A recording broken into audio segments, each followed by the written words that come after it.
I'm in Martinsville today. Auntie Jill is in the wonderful neighborhood here in Martinsville.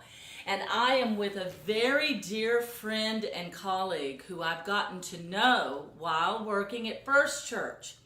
And many of you may know her already, but let us welcome to Auntie Jill's neighborhood the wonderful and marvelous Sandra Ford.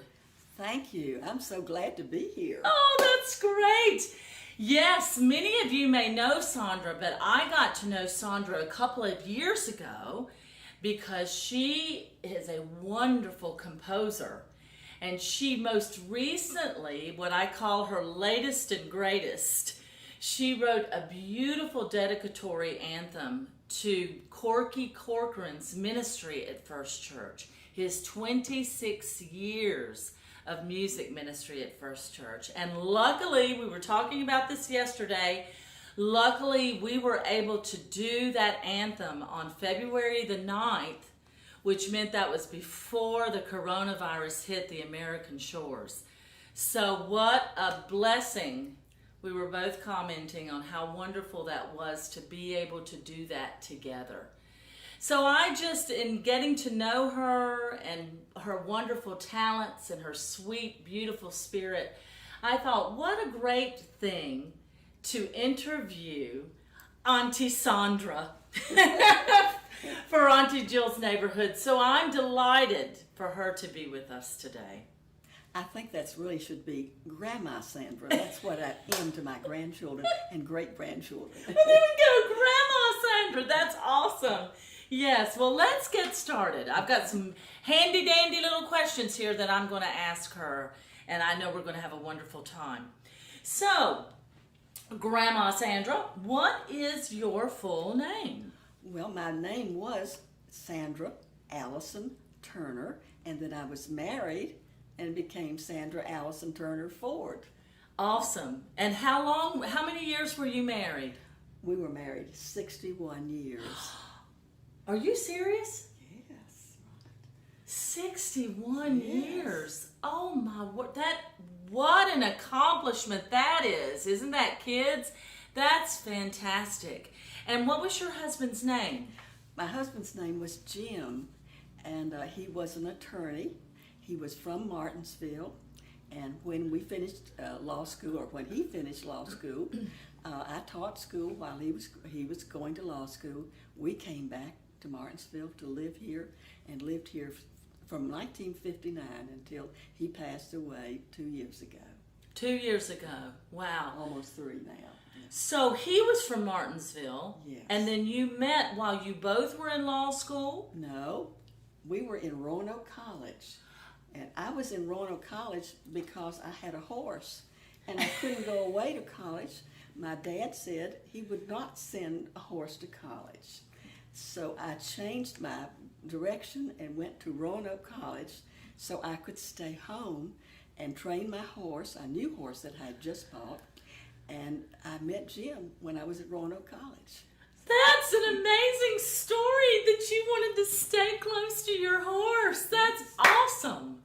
Yes, and so were you doing an education major there? No, I thought I was going to be a veterinarian.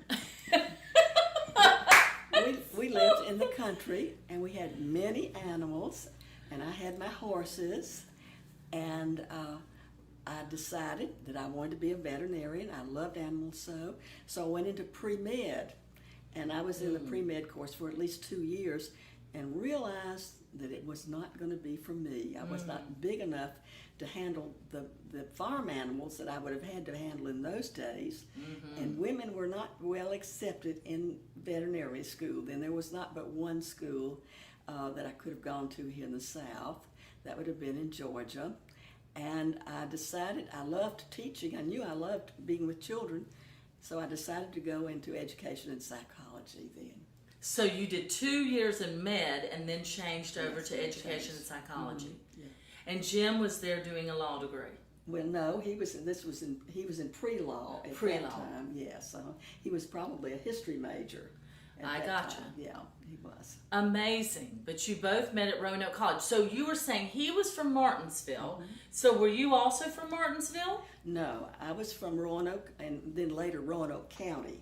and my mother's people were all from far southwest Virginia. So we sort of have mountain roots, and I'll talk about that a little bit later on. Absolutely. I didn't think I wanted to come to Martinsville because I wanted to go to a big city. But when we came, I just fell in love with it, and I've been in love with it ever since. Oh, that's amazing. That's beautiful. And so you and Jim then were both from Virginia, just different parts. Yes. And you met at that school. Right. And so then I don't know if I knew that you wanted to be a veterinarian. That's I've had two other friends in my life who were thinking that they wanted to be vets. And interestingly, my one dear friend ended up leaving the veterinary school because he needed to go home. Like when you talk about those family roots, he left school because his father got ill, and he had to go home and take care of him. But he went since and got a law degree himself. So it's amazing the paths we take, right? It does. Life takes us in many directions. Yes, it does. And that's why it's always an adventure. Right. Because sometimes I know even for myself, we get an idea and we think that that's what we're supposed to do in our lives, and then something comes along and you find yourself in Martinsville. Isn't that great, kids? Well, this is great. Well, it's so interesting then, before we get more into Jim, when you were growing up, did you have brothers and sisters? I had one brother who was older than I was. Oh, you're the baby. I'm the baby of the family. In fact, I was the baby of the family, the youngest grandchild on both, all the way through, and all the families, and which was a kind of a nice thing. My aunts and uncles were more like grandparents to me because I never knew my grandparents. They passed away, except for one, and she lived until I was 4, and I do remember her vaguely. Oh, wow. But my aunts and uncles were grandparents to me, and they were wonderful grandparents. They really were. And one uncle was the one who fostered the interest in horses, and he gave me my very first horse, and her name was Star. And she was a wonderful horse. She really was. I was able to teach her tricks, and she was loving and sweet and dear, and I have fond memories of her. Oh, that's beautiful. How many years did she live? Well, she lived to be a very old horse. I gave her back to my uncle later because I bought 1 or 2 new horses, and we were running out of room for pasture, so I gave her back. So she lived to be quite old. The last horse I had I bought as a colt, and she was the one I had when I came to Roanoke College. And she lived to be 32 years old. Wow. And she ended up in Henry County. And she won an award in the horse show here. So I was proud of her. And what was her name? Her name was Edith Haynes. And we called her Edie. Edie! She was registered, and she was a show horse. And was a beautiful. Lovely horse. So you had Star and Edie and I had Kama. And then I had Queenie, who I really was not actually my horse, but I kept her and trained her for an elderly friend of mine. Wow. She was deathly afraid of men, and she would not allow him to even go in a stall with her. She had been mistreated by men, and I could handle her, and she was very gentle with me. And I rode and showed her for him. So. Oh, that's amazing. Yes. Kids, I never knew this about Grandma Sandra. That is so awesome. So are you able, even now, are there horses that you can go and continue your love for? I wish, but I have arthritis now, and 4 years ago I was hit with something called it's a collapse of the spine, really, and it's changed all the things I love to do. I'm not able to do right now, so I just have to live on my memories that I had, all the fun I had.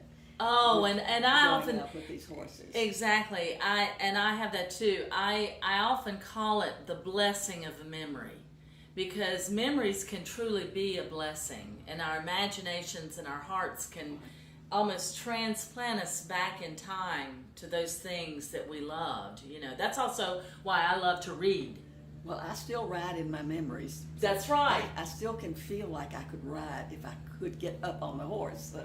Yes, and look at this little beautiful girl that's come to see us. Who is this, Grandma Sandra? That is Champagne. Champagne! Aren't you Champagne. gorgeous? I know you're like, I don't want to be with you. She's not being very nice. No, that's okay, but isn't she she really beautiful? was, folks. She was a rescue animal. She'd been mistreated, and we got her from the SPCA. Oh, and wonderful. she's now 15 years old. You are gorgeous. She's been a wonderful buddy to both of us. Oh, and yes. she sleeps with me at night, but don't tell anybody. I know. Our Bear and Frida sleep with me and my husband too. I don't think I could sleep without them now. No. Right? It's comfort. It's comforting. That's exactly right. Well, that's amazing. And what was your brother's name? My brother's name was Kelly. Kelly. Yes. And he was your older brother. He was my older brother, and he was in the Second World War. Wow. And we were all very concerned and worried during that terrible time. But he came home safely, and later went to UVA and became a geologist, a geophysicist, and he hunted for oil, and that was his. So he lived in Texas. There you go. Because, yes. Well, and I think that's something to remember too. That's why I love getting to know and interviewing people who have had experiences on the earth in times just as difficult as what we're going through right now. And I know that I have some friends of mine and older people in my life who talk about what it was like growing up in the war. On my family, my dad's side of the family, they had to move to Norfolk. Interestingly, they lived in north of Winston-Salem, but there was a group of them that moved to Norfolk because during the war, that was where you could find work. Shipbuilding. Shipbuilding. Yes. Yeah, and so they all lived in a house together, and you know, as they say, they did what they had to do. And I'm encouraged by that when I hear stories like that, because it just reminds me that even though we're going through difficult times during these Corona days, many people have been through difficult times before, and so you can be encouraged that we're going to get to the other side of this, even though we have to go through a lot right now. That's right. So remember that. Well, that's awesome. So then tell me about your husband. I asked her how long you were married, and that was 61 years. That's truly a miracle. But tell me a little bit about Jim. So he was a lawyer. Jim was a lawyer, but he would have loved to have been an engineer. And he was very good at building skills. And together we built a house at Smith Mountain Lake. He did most of the building, I did the finishing. And we had a lot of fun doing that together. He was very good at what he did. He could plan and draw and execute a plan easily, and like an architect. He was a secret architect. That's beautiful. And so did you live in that home the majority of your life? No, this was a vacation home. Oh, wonderful. We lived in Martinsville, and we would go there on weekends, and the children would come to visit, and we had fun with it. I know. I look forward to getting to Smith Mountain Lake before it's all over with, because many people here have told me how beautiful that is. It's very. And I know a lot of people within our congregations have places there. I know Rebecca Crabtree shared on Facebook one day of them going to drive up worship in their boats. Yes, you could go to worship in your boat, and then we could go out on the water, and then the children loved to water ski. I was not very good at it. I'm just being perfectly honest, but I love to swim, so I love to be on the water. Oh, that's wonderful. Did you and Jim have children? We had 2 children. We had a boy and a girl, and each of them has a boy and a girl, and one boy has 2 more little girls, so I'm a great grandmother. Oh, that's amazing! Right. So you had a son and daughter. What were their names? Martin was their son. He's named for General Joseph Martin because he is a fifth direct descendant of General Joseph Martin. Oh, wow. And our daughter is Margaret, named after her grandmother. Oh, beautiful. And then they each have a boy and a girl. They each have a boy and a girl. And then is it Martin's son then that has the two great-grandchildren? Yes, he is oldest. And then he has a daughter named Sandra. Isn't that fun? That is fun. Named for Grandma Sandra. That's right. Oh, that's lovely. So what that again, the blessing of a beautiful family, isn't it? Yes. And do they live near you here, or have they dispersed all over the world? They're scattered. Yeah. They're scattered. One family, Margaret and her family, live in Falls Church, right outside of Washington, D.C. Mm-hmm.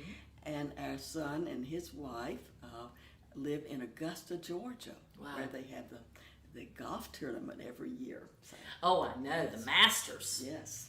I'm trying to grow azaleas as big as those at Augusta right now. They're beautiful. They are beautiful. I've always loved those huge azaleas down there. It's amazing. That's awesome. Well, then, you said, let's go back to this, because I think of you as the grand jewel of Martinsville in your composition. That's how I got to know you, and so many people speak of that talent and how you've blessed not only adults but children through your music. But clearly, before you really discovered and built your composing talents, you were a teacher. Yes. I taught grade school. I taught third grade. Where? In Charlottesville, Virginia, while Jim was in law school.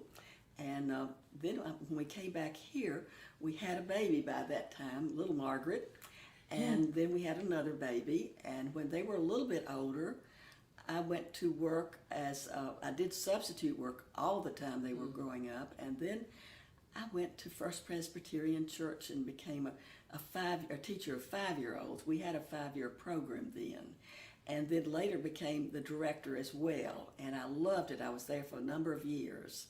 And that was a lot of fun. I loved teaching. That was a favorite thing to do. Oh, that's amazing. And children, clear. Yes, oh, I mean, even myself, my inner child just radiates to you because of that beautiful spirit that you have. So then how did you get started as a composer? Well, that's an unusual story, and I don't understand it even myself. I loved music, and my mother and daddy saw to it, even with the horses, that I took 12 years of piano. I feel very sorry for my piano teacher. She was an angel, and she had to be to put up with me because my mind was on the horses all the time, and I didn't like to practice.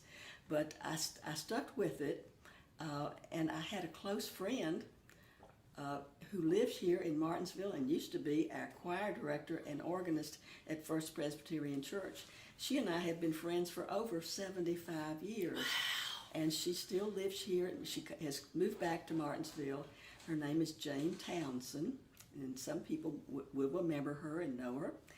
Anyway, we both took from this organist, and we've kept this friendship up all these years. I loved music. I was in church choirs, but it was not something that I felt that I was going to do with my life. But when I was 56 years old in 1986, I came home one day after teaching.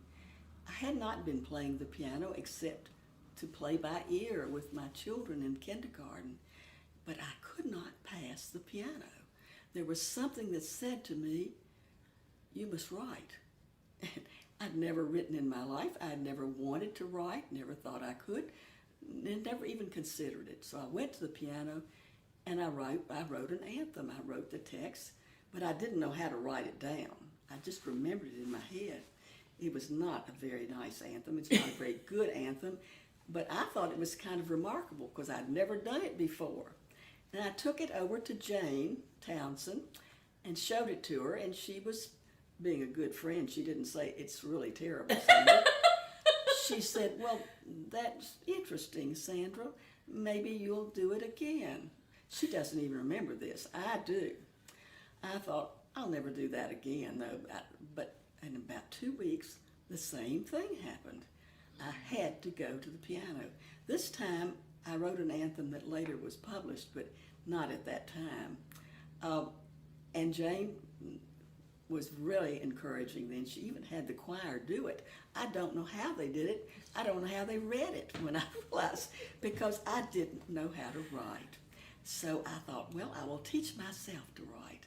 I got a book, and I studied, and I studied, and I worked, and I worked, but I realized I still was not doing very well. So that summer, Jane encouraged me to go to Westminster Choir College in Princeton, New Jersey, and study under a lady called Alice Parker. Now, Alice is a wonderful hymnologist, and she's got a worldwide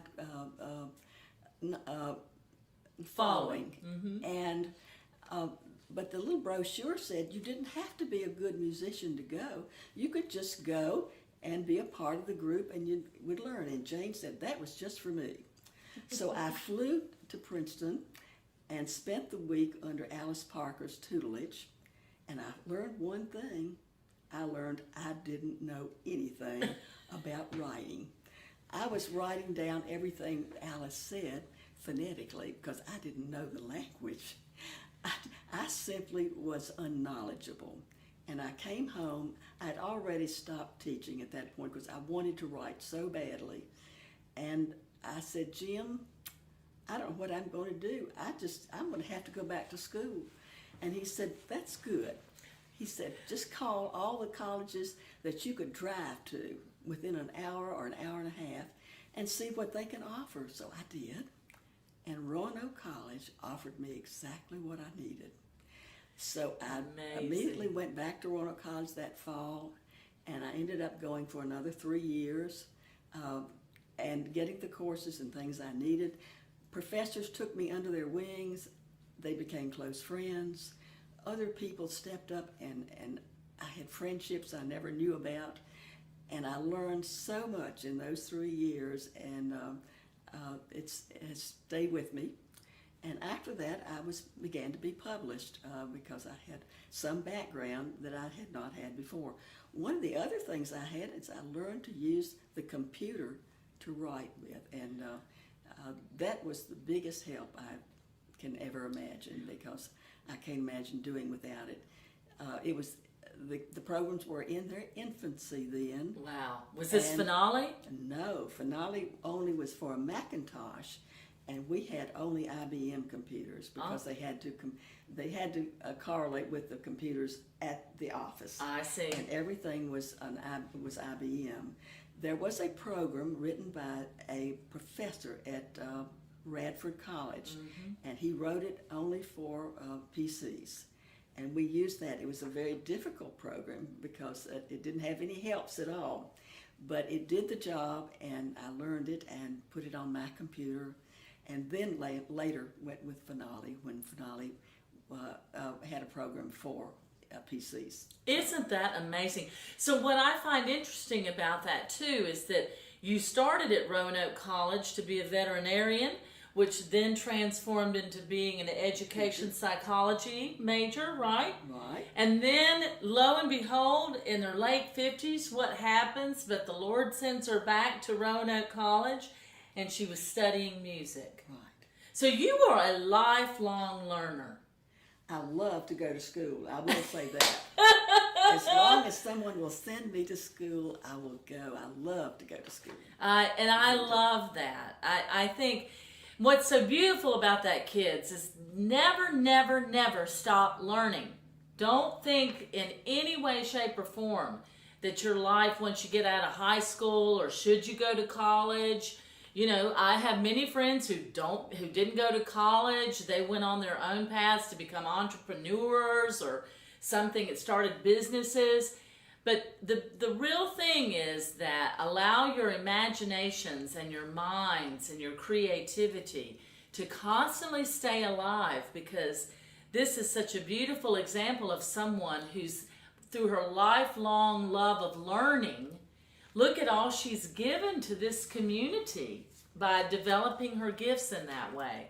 And that's what it's all about. It's about developing your gifts and sharing them with the world. So I loved that story, and I love the fact that it was at a later point in your life also where it was like the Spirit was talking to you in a way that made her, when she walked by the piano, feel that tug to go over there and start writing something. And it really was a tug. The first year, I couldn't stop writing. It was a push that I had every moment. I love doing text as well as writing music. So I had, if I weren't writing the music, I was writing text. I carried a notebook with me everywhere I went. If an idea came to me, I wrote it down immediately. It was an exciting time for me, but it was a little bit scary because I'd never encountered anything that put me in that direction. But I do think that the Holy Spirit was working, and I was not ready to receive it until I was 56 years old. So I think we don't know what life has in store for us, and it can be some very exciting things all during our life. And I'm now 86, and I still have exciting things that I do, and I never know what the day is going to bring. So that's something to look forward to. Yes, that's a wonderful way to live. It is a wonderful way to live. And you know, I've said this before, maybe not in some of my interviews, but I started taking piano lessons when I was 5. My mother said I came out of her womb into the world doing music. She said, I can remember sitting there going, she's going to do music, Danny. That was my dad. And I did. I started taking piano lessons when I was 5, and it was like that was something that it's just like it was in me to do, right? And to be able to find something like that in your life that brings you that much joy is so important. This is why I don't have to take pills or take drugs, because that's my joy. It just lights up my world, and I want more and more of you to be able to find this for your life, because it brings so much happiness and personal happiness, doesn't it? It really does. It really does. Isn't this amazing? Wow. Well, to that point, was there any other career pursuits in your life, or anything else that you wish you had studied, or is there something else now that you were thinking about delving into? Well, before music came into my life, I loved to paint. I worked in acrylics, and I worked in oils, and I worked in pastels. I did work and sold some of my work. Then I got into pottery. I loved working with pottery. I did wheel-thrown pottery, and I did hand-built pottery. And then I got into working with jewelry, small items of pottery, and had a small business going. Oh, wow. But with some health issues came in to the scene, and I had to stop some of that. I love it.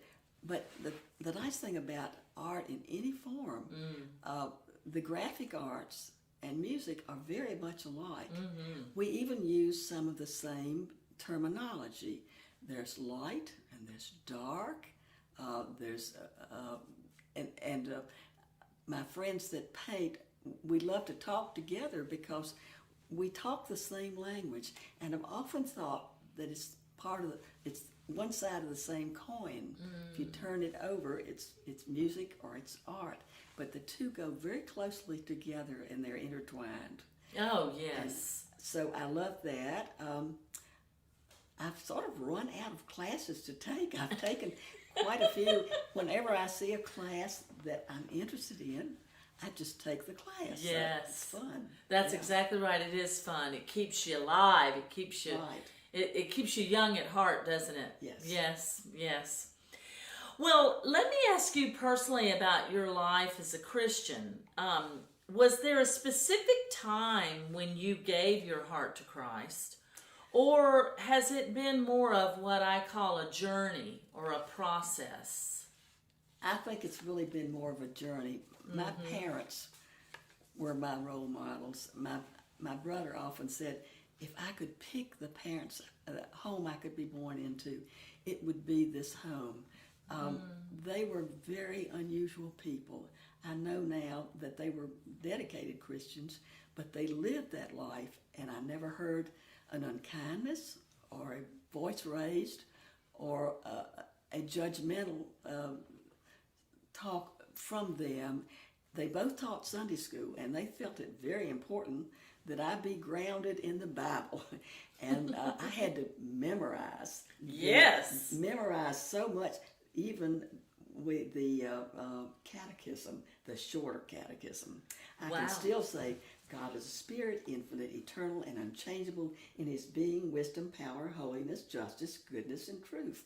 So every now and then I rely on my memory. It's not as good as it was, but Saturdays were given over to getting ready for church. And you had to get your clothes ready, your shoes shined, and you had to study your Sunday school lesson and be ready to go. So sometimes I rebelled against that. Sometimes I got very tired of that. But I always saw Mother and Daddy as real role models because they lived their Christian faith every single day. My faith went through lots of different stages, and it's still going through stages. Yes. But I'm finding that the Holy Spirit works through people. And as I go through life, I have been touched by so many wonderful people. Sometimes they were perfect strangers. Yes. And they said the right thing, or they did the right thing at the right time that I needed it. And I just feel that Holy Spirit working in that way more than any other way. No, there has not been a mountaintop experience, but there have been little experiences all through my life, and I continue to have them. Yes. Things I cannot explain other than the Holy Spirit working in my life. Yes, and you know, I've had this conversation with Lily and Guide too, who I think the world of as well, and she's, you know, a pastor, and we were talking after one of our committee meetings about the fact that we have the Trinity in our Christian faith, the Father, the Son, Jesus Christ, and the Holy Spirit, or the Holy Ghost. And, you know, at different times in my life, those aspects of that Trinity have really spoken to me. And I am very close now in my relationship to the person of Jesus in my devotional time, in my study, because I know he walked this earth, and I know he had these trials and tribulations. And so there's often times where I'm encouraged in reflecting upon the Savior of Jesus. But what Lil Guy and I both said, to your point, the part of the Trinity that we really love is the Spirit, right? Because the Spirit is with us now. The Spirit, like God and Jesus are with us too, but the Spirit can show itself in so many ways, through, like what you were saying, even through people who could be strangers to you. And I sometimes say about them, when I meet them and they'll do something for me, or they'll help me with something, I'll look at them and I'll say, "You are my angel today." Because God works in that way. And I love that faith testimony that you gave in that sense, because we need to constantly be growing in our faith, you know. And I know a lot of people get discouraged, or they feel like they've fallen out of it, you know, but it only takes that spark to really get it renewed again. And I think for me, it feeds my heart and my soul and my whole being to feel that in my life, you know.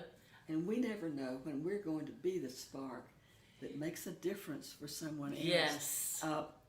We're God's hands and feet. Yes. And we never know when we're going to say the right word or do the right thing that can make a difference in someone else's life. It has made a difference in my life when I've been touched by these friends or these people that are sometimes perfect strangers. Yes. That have made a difference in my life. That's beautiful. I can see, I feel that. I feel you, as we say. That's so great. Well, now gets to be the fun part about this. So what is your favorite colors, Grandma Sandra? Well, they're really kind of two colors together. I love greens and blues and all those shades in between. They're sort of outdoors colors. Yes. That are the colors of water and the beach and the ocean and yet the green trees. I love outdoor colors. Yeah. Oh, fabulous. And green's my favorite color, too. I love it. I was going to ask you about pets, but we've already met Champagne, right? Champagne. Beautiful yes. rescue, too, I know. We love to rescue animals. Yes. I often remind myself that the animals were here first, before God made humans, right? So it's a privilege to live with animals. And then with your love of horses, too. That's fascinating. That's awesome. Well, what is your favorite kind of music? I love all kinds of music, but I love Renaissance music. Thus the lute? Yes, but I also, my favorite music is also Appalachian folk music. Oh, lovely. I think that maybe I have some sort of background, my Scotch-Irish ancestors and my Irish ancestors, and growing up in Southwest Virginia, I think perhaps that was the beginning. But I love Appalachian folk music, and it colors the way I write. It colors melody for me. I just had that aha moment. Yes, that totally makes sense in the music that I have done of yours with the choir at First Church. Yeah, I totally get that. And that's what you were saying earlier. That just comes from those roots of being grounded in that mountain, Appalachian, rural, country upbringing, right? Yes. Yeah. And I love the old shape note hymns. Yes. And, just the sounds, the pentatonic scale, those 5-note scales that we draw from. I just love that sound. Mm-hmm. It, that high lonesome sound. Yes. That's awesome. Well, and so then you studied the piano, but do you play any other musical instruments? I don't anymore, but I did play guitar, and I have also a dulcimer. I played quite a bit and gave programs with it, and my daughter and my son and I used to give programs together when they were growing up, and that was a lot of fun. On dulcimer? Dulcimer, and they played dulcimer and guitar too. And beautiful. My son would play recorder, and gracious. That's King's Grant checking on us up here. Right. They need to know that we're doing okay. Well, what are your other hobbies now? Well, I do knitting and crocheting. I love to sew. I don't sew as much as I used to do. I used to make all of my clothes and all of my children's clothes. Wow. I even made coats for my husband. I don't sew much anymore, but I do love crocheting and knitting. I'm in a prayer shawl ministry. Beautiful. I would probably come back to painting, and I have arthritis, so that's bothering my hands some, so I don't do that as much. I used to be a runner. I can't do that anymore. I used to be a walker, and I'm not able to do that anymore. So some of the things that I love to do, I'm no longer able to do, but I love to read, and that's something I do. And I have discovered Audible, and oh, do I love Audible. All my money is going to Audible here lately, and it's so much fun. Well, I think that's so cute, because what I also love about Grandma Sandra through this interview is that it's been clear that you've also always had a tech savvy side of you, that you learn how to use the personal computer, right? And do you still have a PC, or have you moved into the Mac world? I have a PC. Yeah. And I have my piano is MIDI. It's an electronic piano MIDI through my PC. Awesome. That I use for my writing, and I love computer. I really enjoy my computer. I took a number of computer classes earlier on, but I have a lot of fun with that. I have a Kindle that I use for my books. Yes. And I have an iPad.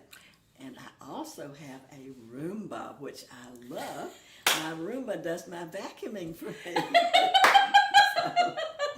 That's awesome. You were one hip grandma. My grandchildren help me out with this. Yeah, no, that's great. Long distance. Yeah, no, that's wonderful. Well, before I talk about the piece today, too, that we're going to be featuring, the latest and greatest of Grandma Sandra, what words of wisdom would you give to young people now, given the world that we inhabit? Well, this is difficult because I know most young people don't want to listen at this particular point. I didn't at that age. I would say put down your cell phone for a while and talk to people face to face and see their expressions and listen to what they have to say. I think we're losing the ability to communicate with one another, and it's a very important ability. We tend to use text, and I use text a lot. I really do. I use it every day, and I enjoy my cell phone. But these important things that we do with other people, we need to be able to see their faces and talk to them personally. And I think we need to put that cell phone down for short times, at least, to get to know the folks around us. Yeah, that's so beautiful to be able to connect. Yeah, and we can do that now, even during a pandemic. You know, I think a lot of people, this whole situation has made a lot of people feel very removed from themselves. And that's where sometimes technology can help us. Like, I'm able to see my niece and my sister in Baltimore because we can FaceTime together. But it's so important for us to remember that these are real live human beings that we are wanting to connect with, and that when we can get off in our minds into our technology, even though it's a fabulous thing, as you were saying, nothing can really take the place of that direct kind of connection. Yeah. That's absolutely, I couldn't agree with you more.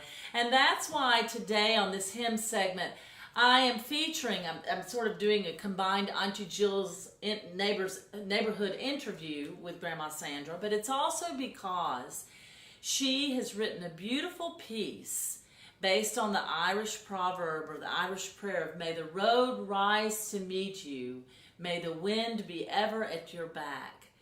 And Jake and I are getting ready to sing that for you right now in honor of her latest and greatest. But I think this is also to her testament about connecting. I want her to just tell you why she wrote this piece.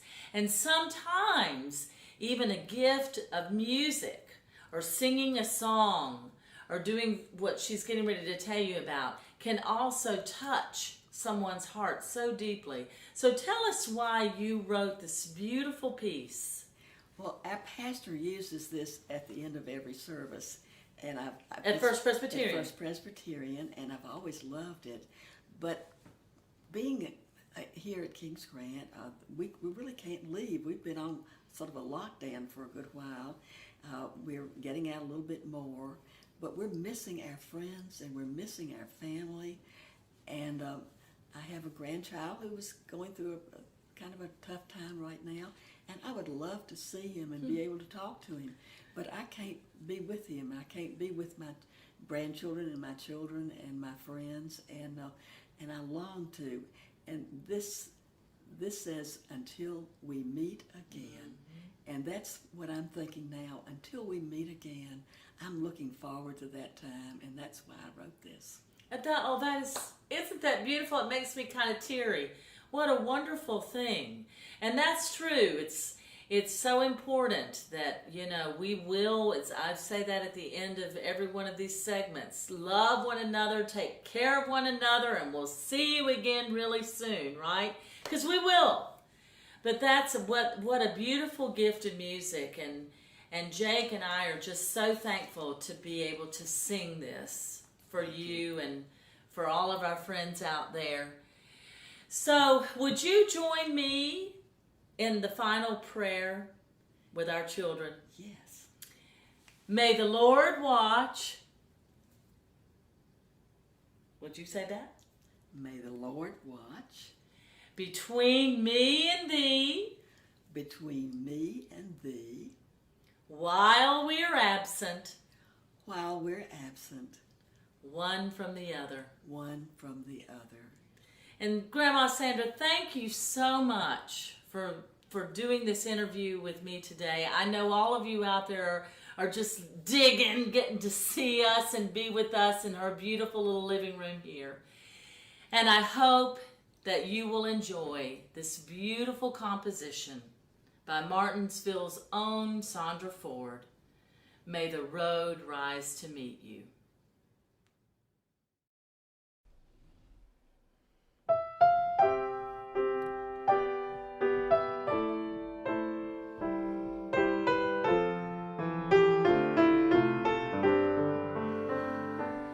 May the road rise to meet you. May the wind be ever at your back. May the sun shine warm upon your face, and the rain fall soft upon your fields.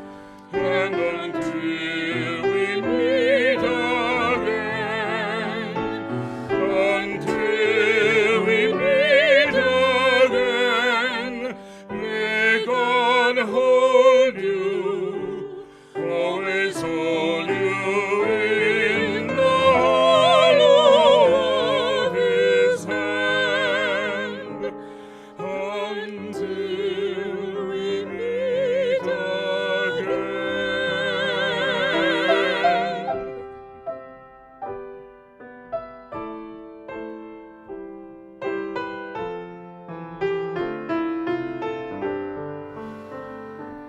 May the road rise to meet you.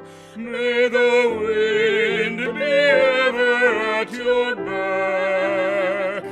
May the sun shine warm upon your face, and the rain fall soft upon your fields. And until we meet again, until we meet again, may God hold you, always hold you in the hollow of His hand, until we meet again. Dear Sandra, thank you so much for that beautiful blessing, this beautiful new hymn for us and especially for your grandson. And folks, this week, may the road rise to meet you, and may we all continue to count our blessings. And as we say every week, remember to love one another, Take care of one another. and And we'll we'll see see you you again again real real soon. soon.